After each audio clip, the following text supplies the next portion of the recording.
special task force on Felda to table report by next month.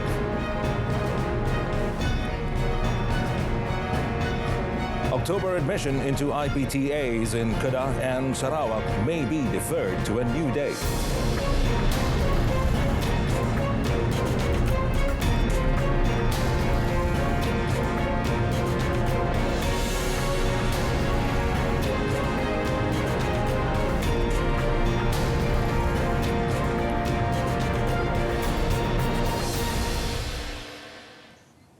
Hello and good evening. Thanks for joining us, and you're watching News at 10 with me, Mohammed Amin Carlos. The Malaysia Digital Economy Corporation, MDEC, in collaboration with the Ministry of Communications and Multimedia Malaysia, MCMC, has launched the hashtag Saya Digital movement to empower Malaysians with digital skills and technologies. In a statement today, MDEC said the movement's primary aim is to accelerate a digital society and spur the country towards a digital leap into the era of the fourth industrial revolution to achieve Malaysia's shared prosperity vision. Well, according to MDEC, hashtag Saya Digital has four primary goals, namely to make life convenient, boost income, empower careers, and accelerate business expansion. Now, for the month of August, it said hashtag Saya Digital will feature several MDEC-led capacity building programs, providing businesses with various means to go digital and enabling Malaysians to be digitally skilled with speed and at scale. It added that the first 2 weeks of the movement focus on scaling digital adoption among businesses, while the subsequent 2 weeks provide opportunities for Malaysians to learn and enhance digital skills. The statement also said that the recently held SME Digital Summit, which is the first of its kind in Malaysia, successfully attracted over 1 million digital participants during the 3 days, adding that the participants learned and implemented digital solutions to restart or expand their businesses. The Sama-Sama Digital Initiative aims to give subsidies worth 6.4 million ringgit to support the growth and development of over 2,000 Bumiputra small and micro enterprises. Exabyte's founder and Chief Executive Officer Chan Ki-siak said the objective is to keep businesses competitive during the new norm age through digitalization. The Sama-Sama Digital Initiative is a partnership effort between Exabytes Network Sendirian Berhad and Equity Nasional Berhad through its corporate social responsibility (CSR) program Iltizam. Exabyte offers two plans: the all-in-one e-commerce solutions with a total subsidy value of 2,200 ringgit and all-in-one digital solutions. The difference between all-in-one e-commerce and all-in-one digital solutions mainly is because of we are targeting two tiers of different SMEs. The all-in-one e-commerce is targeting the SMEs who never done any e-commerce or digital before, and they're just about to start their e-commerce or digital journey. So as you can see, under the all-in-one e-commerce package, we put in the online store solution together with .my domain names, with the payment gateway and also workshop. The idea is to help and also to convert thousands of Majikia alike in the market out there. Chan added that enterprises that have already adapted digitalization can apply for matching grants worth up to 10,000 ringgit to further elevate their digital endeavors. Online commerce platforms can reduce the operating costs of businesses, which in turn reduces goods prices to be enjoyed by consumers. However, Domestic Trade and Consumer Affairs, or KPD and HEP Minister Dato' Alexander Nantalingi says the current abilities and functionalities of local e-commerce industry players are not yet able to handle the rapid increase of this new trend. Dato' Alexander Nanta added that a market study for wholesale and retail industries by the Malaysian Competition Commission (MYCC) found that e-entrepreneurs were held back by digital taxes, infrastructure limitations and the current COVID-19 pandemic. He also said that KPD and HEP and other relevant authorities take this dilemma seriously and are committed towards working together to solve the issues. These are basics challenges and being looked into, yeah. But more than that, I think where facilities are already in place, now is to provide and to see and look at as to how we can enhance the potentials of e-commerce's opportunities. So this is also very important. We cannot wait until the rest of the country has caught up, because there's already definitely a gap, yeah? The market study for wholesale and retail industries was conducted to understand the local market structure and to identify any anti-competition affairs in retail industries. The special task force set up to address Felda issues will be tabling a full report on the agency, including efforts to consolidate its financial position by early next month.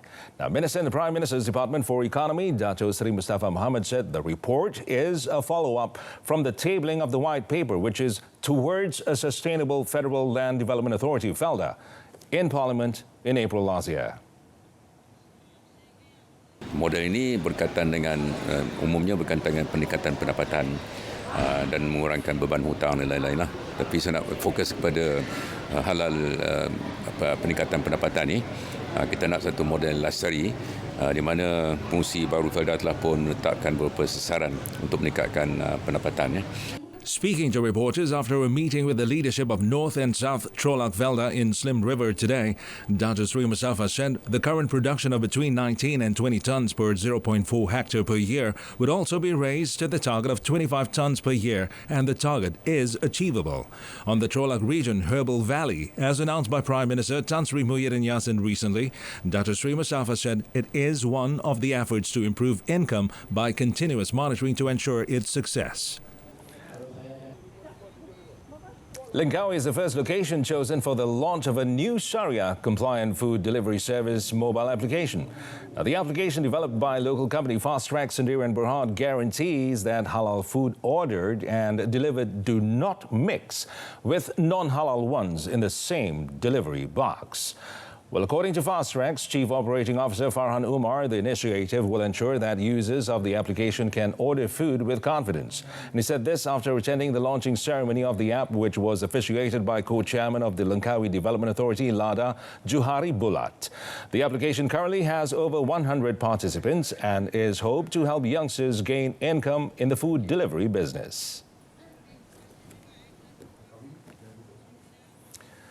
A new isolated COVID-19 cluster known as Cluster Alam was identified on a ship in Bintulu, Sarawak, in which 4 positive cases were recorded. Well, the cluster is classified as isolated as it does not carry the risk of contagious transmission into local communities. Now, Director General of Health Tan Sri Dr. Nur Hisham, in a statement released today, said the cluster was detected following tests conducted on symptomatic staffs of a ship. However, only 5 positive cases were reported today, all of which are import cases with 0 local transmissions, 4 from Sarawak and another from Selangor. He said that the latest developments brought the total number of COVID-19 positive cases in the country to 9,240, while the total number of active cases with infectivity stood at 183. He added that 7 cases have recovered today, making the cumulative number of cases that have fully recovered from COVID-19 is 8,932, which is 96.7% of the total cases. And he also said thus far there were 7 COVID-19 positive cases being treated in the intensive care unit, the ICU, of which 4 cases needed respiratory assistance. There is, however, no increase in COVID-19 related deaths reported today, and the cumulative number of COVID-19 deaths thus far remains at 125, which is 1.35% of total cases.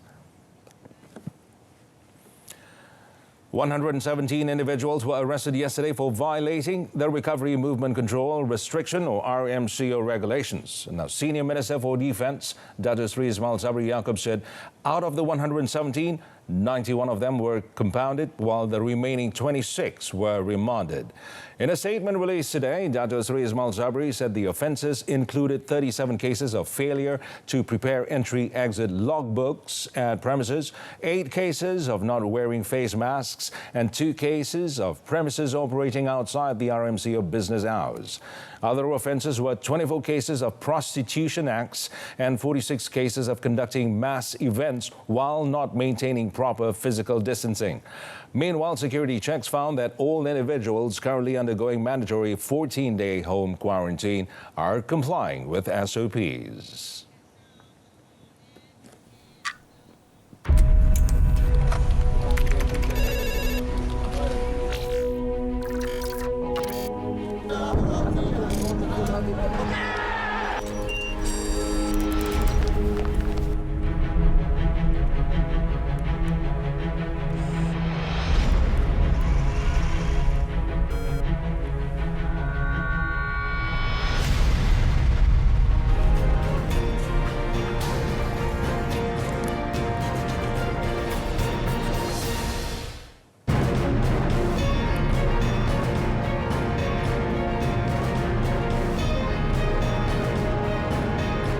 Tie up causeway bus services for travelers allowed to stop at Woodlands.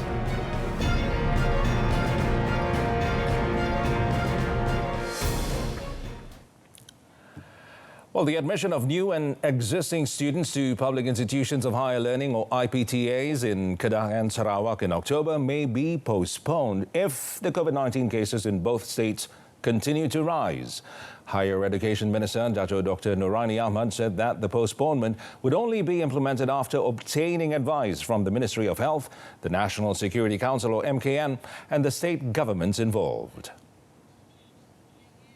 Saya dapat makluman dalam beberapa minggu lepas mengenai Sarawak. Waktu ketika itu Sarawak pun tinggi kes dia, maka terdapat penundaan daripada tarikh kemasukan. For other public universities in other states, well, she said the situation will depend on the MKN meeting at each state, and the outcome of the meeting will be subsequently referred to the Health Ministry for the final decision. For private institutions, she said they must adhere to the Standard Operating Procedure, the SOP, laid out by MKN and Health Ministry. Earlier, Dr. Nuraini met locals during the Ziarah Kasih program in Kampung Changkat Sulaiman, Tanjung Malim, and she was also joined by Barisan Nasional candidate for the Slim State by-election, Muhammad Zaidi Aziz.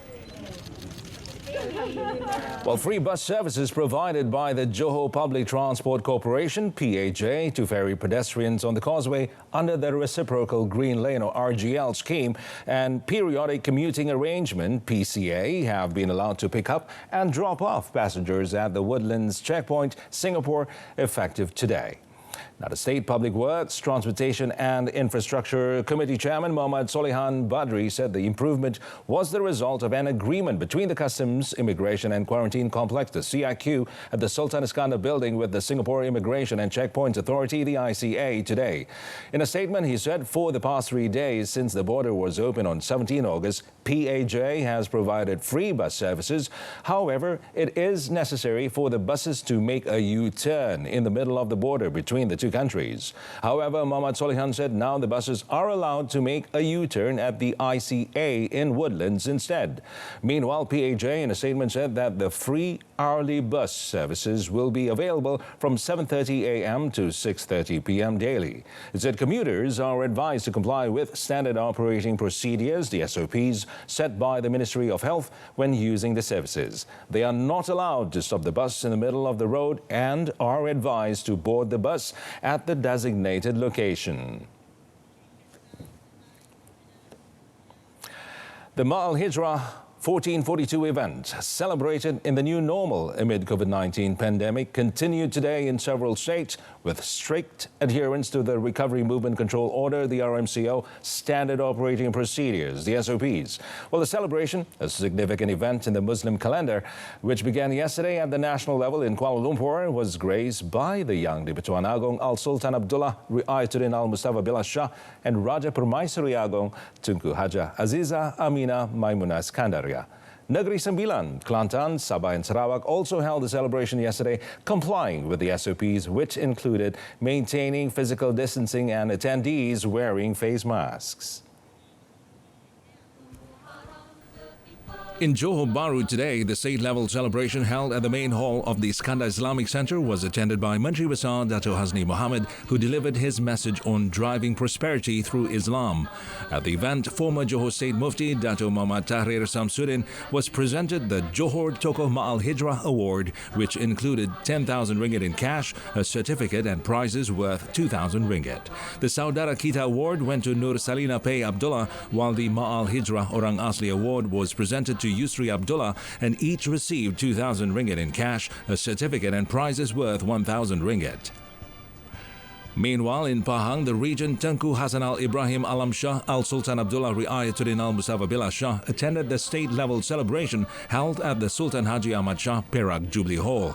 The modest celebration themed Ummah Rabani, Negara Harmoni, saw Tengku Hasan Al presenting the Tokoh Ma'al Hijrah Award to former Pahang Pass Commissioner Muhammad Baki Othman, 80, in appreciation of his contribution to Islamic education in the state. In Terengganu, Kemaman Supply Base Board Chairman Hussein Ismail, 65, was presented the State Toko Ma'al Hijrah Award in recognition of his contribution towards social welfare activities. He received 10,000 ringgit, a sponsored Umrah package, clothing set and a certificate. The Toko Imam Cemerlang Award was presented to Muhammad Ghani, who is Imam of Kampung Bukit Kandis Mosque in Kuala Nerus, while Abdul Rahman Ishak, who works at the Kampung Kubang Bujok Mosque in Manir, received the Bilal Cemerlang Award. Propelling prosperity through Islam has become the new vision and mission by the Johor State government in developing the nation through the act of inclusive kindness and strengthening the teaching of Islam in the state. Menteri Besar Dato' Hasni Mohamad said the new target will also be backed with proven facts and knowledge and the highest form of assurance. According to Dato' Hasni, it will include traits such as hard work, truth, justice, the hunger for more knowledge and the willingness to improve towards goodness. He added that physical development without spiritual development would not reflect the true achievement of prosperity. Kecenderungan untuk menerima malah meniru secara menyeluruh instrumen dasar pendekatan dan solusi sekular barat bagi permasalahan yang unik kepada Islam tidak akan sesuai untuk kita.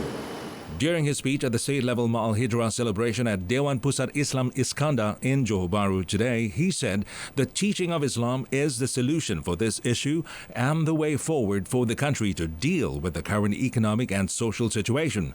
Dato' Hasni also said that people should be encouraged to perform zakat, infaq, and donate, adding that each and every Johorian has the responsibility to help the needy and the poor.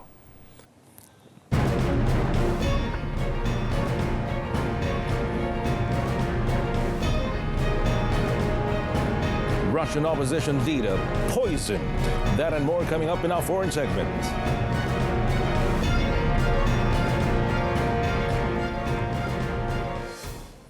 The foreign news. Australian flag carrier Qantas said revenues collapsed 82% between April and June due to the COVID-19 pandemic, as the company posted a $1.9 billion annual loss today.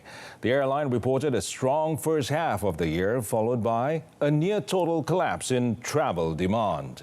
Qantas CEO Alan Joyce said COVID punched a $4 billion Aussie dollar hole in the company's revenue and a $1.2 billion Aussie dollar hole in their underlying profit in what would have otherwise been another very strong result. Qantas has cut 6,000 staff and grounded 100 planes for up to a year in a $10 billion cost-cutting blitz. Its main competitor, Virgin Australia, went into voluntary administration in April, shortly after Australia closed its international borders and domestic travel plunged. Virgin announced earlier this month it would close budget subsidiary Tiger Air Australia and lay off 3,000 staff as it prepares to relaunch under the new ownership of U.S. private equity giant Bain Capital.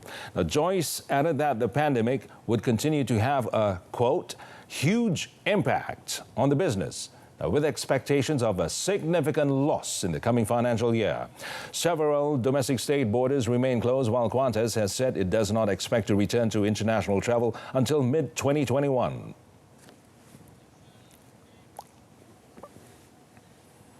North Korean leader Kim Jong-un has called a rare congress of the ruling Workers' Party for January to address policy shortcomings and lay out a new 5-year plan for the isolated nation's moribund economy. Kim made the announcement at a full meeting of the party's Central Committee where he, quote, assessed achievements and shortcomings, unquote, since the last Congress in 2016. While in unusually frank terms for Pyongyang, the meeting concluded the goals for improving the national economy have been seriously delayed, he said, and living standards had not been remarkably improved. Well, Kim said there had been unexpected and inevitable challenges in various aspects and the situation in the region surrounding the Korean Peninsula. Now, the UN Security Council, US, EU and others have imposed sanctions on the North over its banned nuclear weapons and ballistic missile programs, which have made rapid progress under Kim's leadership. The timing of the meeting in January, close to the inauguration of the winner of November's US presidential election, was intended as a signal. Now, there was a 36-year interval between the 6th and 7th Congresses of the Workers' Party, a gap which included the entire rule of Kim's father, Kim Jong-il. Now, Kim called for regularly convening the Congresses of the party, a sign that Pyongyang is likely to hold the meetings according to a more fixed timetable in the future. The Russian opposition leader Alexei Navalny was in intensive care in a Siberian hospital after he fell ill in what his spokeswoman said was a suspected poisoning. Navalny, a 44-year-old lawyer and anti-corruption campaigner who is among President Vladimir Putin's fiercest critics, was being treated in a hospital in the city of Omsk after he lost consciousness on a flight to Moscow and his plane made an emergency landing. His spokeswoman, Kira Yarmysh, said Navalny had been placed in a coma on a ventilator and that tests were being carried out.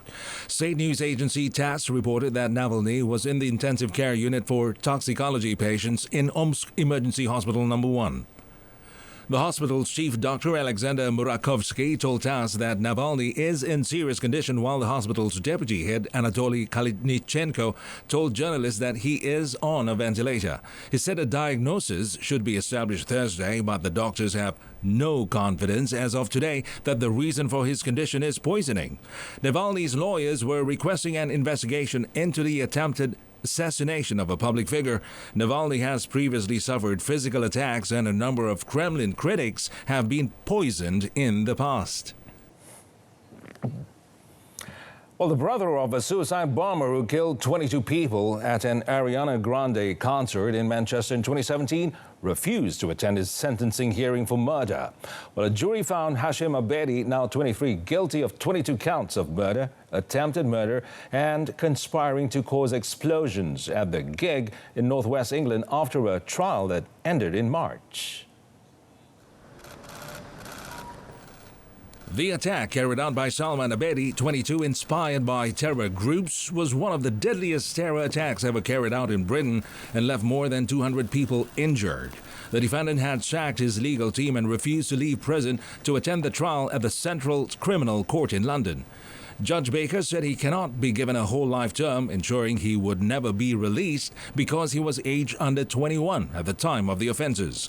Hashim Abedi was in Libya when the attack took place at the Manchester Arena on the evening of 22nd May 2017, but his trial heard he had helped his brother plan it for several months. He obtained chemicals for the homemade bomb, found an address to make and store it, and bought a car to transport the materials. Detectives who investigated the blast said both brothers were equally responsible for the bombing.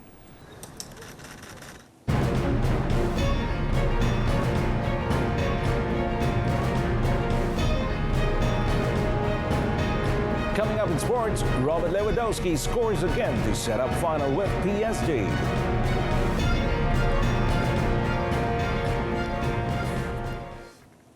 Well, the restart of the Malaysia League, or M-League, has been postponed from 26 August to 28 August. And the Malaysian Football League, MFL, after its 22nd Board of Directors meeting on Tuesday, said the decision was made after taking into account several factors, including the recent announcement by the International Football Federation, FIFA, and the Asian Football Confederation, AFC, on the postponement of the remaining matches in the 2020 World Cup, 2023 Asian Cup qualifiers due to the COVID-19 pandemic. Also taken into account were the involvement of reigning Super League champion Johor Darul Takzim JDT in the Asian Champions League, which is set to resume in October, and the postponement of the 2020 Asian Football Federation AFF Suzuki Cup due to the pandemic. MFL President Dato' Abdul Ghani Hassan in a statement yesterday said that the postponement would give the competing teams longer rest periods between matches. He said what is certain is that following the postponement of the Asian qualifiers for the 2022 World Cup and the 2023 Asian Cup, MFL now has additional backup dates from 10th to 29th November in case of complications due to the pandemic in the country. The M-League has been postponed since 16 March due to the pandemic. And on to the European football. Bayern Munich powered into the Champions League final while they will face Paris Saint-Germain as 2 goals from Serge Gnabry led them to an emphatic 3-0 win over Olympique Lyonnais.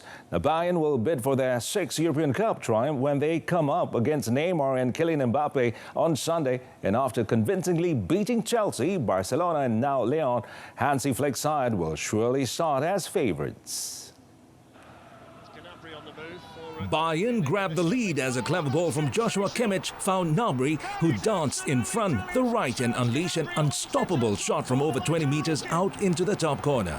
Gnabry went close again with a snapshot that Lyon keeper Anthony Lopez did well to keep out as Bayern pushed hard for a second. It came in the 33rd minute and it was started and finished by Gnabry.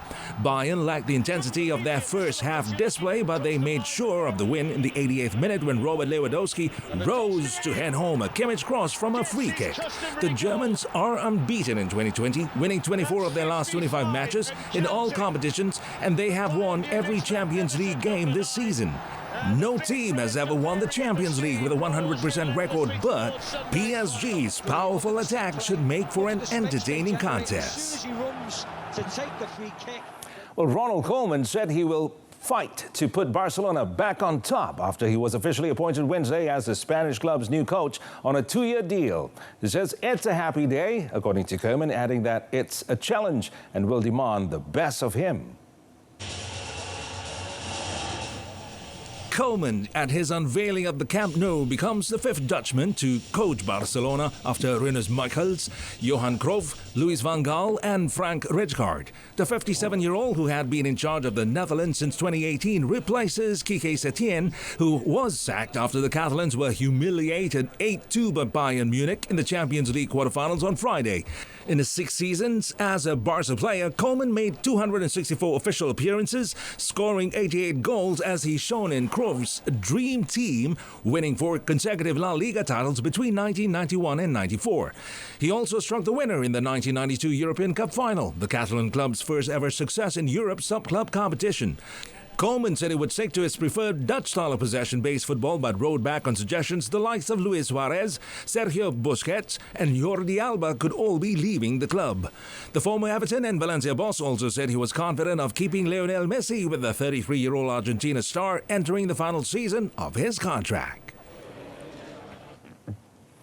And with that, we conclude this evening's news at 10. In our top story, Special Task Force on Felda to table report by next month. And to all our Muslim viewers celebrating our Muharram, we would like to wish you all Salam Ma'al Hijrah and best wishes for the new year. Join us again at 12:30 tomorrow afternoon. I'm Muhammad Amin Carlos. Stay tuned to Saluran Berita RTM and have a pleasant evening.